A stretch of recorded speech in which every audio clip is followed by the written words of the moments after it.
Hey guys, I'm Amelia and I'm the occupational therapist at Leaps Academy and Therapy Clinic. So today we're back with another occupational therapy activity, and today we're talking about how to help your child learn some of their basic shapes in a fun and interactive way. So the way that we're going to do that is by imitating some of those basic shapes through yoga poses. And that's going to be a great way to improve their gross motor skills, including their strength, balance, and endurance. So what we're going to start with is a circle. And a great way to start with this is just by doing child's pose, or where you even kind of like are in a ball on the floor, so kind of like this. Another thing that you could do as well is have them stand up. If you feel like maybe your child's a little more high energy and we want to have a good way for them to get some of that energy out, a great way is to do like this. So we're going to have them put their arms up and make a circle. You can have them lean from side to side, kind of testing that balance. And then even more challenging, we can stand on one leg and go from side to side. We can do both legs. Okay, so those are a couple different ways to try it. Something that's easier maybe for some of the younger kids, and something that's a little bit more challenging for older kids and even some of our adults. That really tests your balance right there. So the next one that we're going to do is a triangle. So we're just going to do our basic like downward dog for this one. So we're going to do like this. So just encourage your kids to hold that position.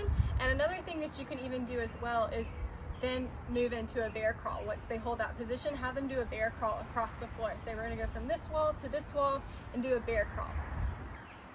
So the next one we're going to talk about is a rectangle. And so there's a couple different ways that we could do this one. So one is like this. Have them hold this position.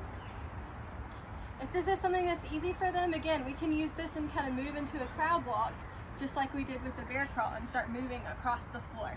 Another one that you can try as well for rectangle is by doing a plank. So we can talk about this as our rectangle. If this is something that's challenging for them, have them try from their knees. Do a rectangle like this. Okay. The next thing that we can talk about is a square. So we're just going to do our basic like tabletop position like this. And it's really important when you're doing all these shapes that you really talk about all the sides. So I would emphasize like 1, 2, 3, 4 sides like that. And that's a really great way to just continue to talk about, how is this one different? How is a square different than a triangle? Well, the triangle has 3 sides. So when we're in the downward dog position, really helping them go 1, 2, 3. And then when we're in the square, saying 1, 2, 3, 4. Okay? And then the last one that we're going to do is a star. So we're going to stand up, and you can work on this as like putting both legs out, both arms out, and again we're going to talk about all the points this time instead of the sides. So we've got 1, 2, 3, 4, 5. If that's something that's easy for them, you could also have them do like a star jump. So we can crouch down low and then go out like a star, and do that a couple of times like this. Okay, so those are just a few ways that you guys can try teaching your kids some basic shapes. And even if they already know their shapes, this is always really great to just reinforce that. And it's also great for older kids working on some of those gross motor skills, as we're really weight bearing through the arms, increasing strength and increasing balance, because a lot of those things are really important for a lot of other skills in our everyday activities as well. So I hope you guys enjoyed this. Be sure to take any pictures or videos of your kids trying this and share it with us. Be sure to check out our Facebook and YouTube page, Leaps Therapy Clinic, and let us know if you have any questions. We'll see you next time. Bye.